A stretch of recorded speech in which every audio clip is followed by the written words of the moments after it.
Toyota həvəskarları iş başındadır. Land Cruiser 300 hibrid və Hilux 2026-cı il modellərini sınamağa gedirik.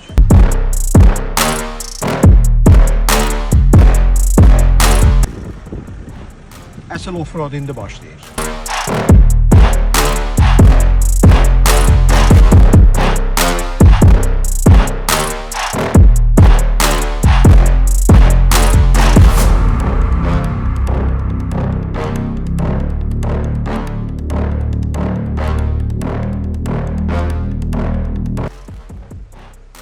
Belə ağır-ağır yeriməyimin səbəbi odur ki, Toyota Hilux'un dizaynerləri bu avtomobili sumo güləşçilərinə oxşadıblar. Onlar təxminən belə dayanırlar və bu avtomobilin bu hissəsindəki görünüş təxminən qoltuğun bu hissəsinə bənzəyir. Bax, belə bir dizayn veriblər. Toyota Hilux'un pick-up avtomobili təxminən 1 ton yük daşımağa qadirdir. Eyni zamanda 3,5 ton qoşquya da icazə verilir.